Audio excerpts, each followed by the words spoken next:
बिजली के ज़ायद बिलों के खिलाफ एहतजाज का सिलसिला ताहाल न थम सका। खैबर से कराची तक एहतजाजी मुजाहरे, रैलियां और शटर डाउन हड़ताल की गई। बिजली के बिल जला दिए गए। शहरियों का बिजली की अदायगी न करने का ऐलान। शहरी कहते हैं बिजली की कीमत में कमी और टैक्सेस खत्म किए जाने तक यूं ही एहतजाज जारी रहेगा।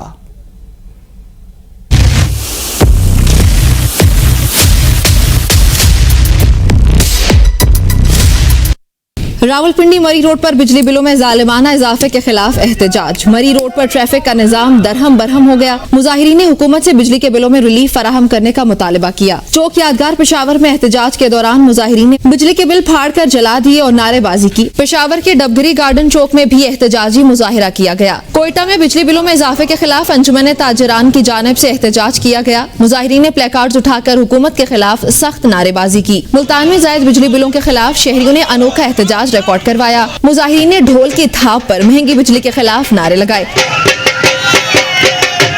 बिजली बिल फाड़ दिए। टायर चलाकर रोड को भी ब्लॉक किया गया। डेरा गाजी खान में सराफा बाजार में होने वाले एहतजाज के दौरान बिजली के बिल भी नजर आतिश किए गए। गोलाई कमेटी तक एहतजाजी रैली भी निकाली गई। विहाड़ी, मियां चन्नो और हसन अब्दाल में शहरियों ने रोड ट्रैफिक के लिए बंद कर दी। जहलम, चकबेली, हुजरा, शाह मुकीम में मुख्तलिफ मकामात पर भी एहतजाज किया गया। सकर में ताजरों ने सेक्रेटेरिएट गोल्ड सेंटर सराफा बाजार से रैली निकाली और घंटा घर पहुंचकर धरना दिया। जैकबाबाद में ताजरों ने प्रेस क्लब तक रैली निकाली। चारसद्दा, दीरबाला और मालाकंड में भी लोग सड़कों पर निकल आए। सवाबी में शहरियों ने जहांगीर रोड हर किस्म की ट्रैफिक के लिए बंद रखा। खड़ी शरीफ, आजाद कश्मीर में भी एहतजाज किया गया। तत्ता पानी के नवाही इलाके गोई में शहरियों ने बिजली के बिल चारपाई पर रखकर अलामती जनाजा उठाया। बिजली के बिलों को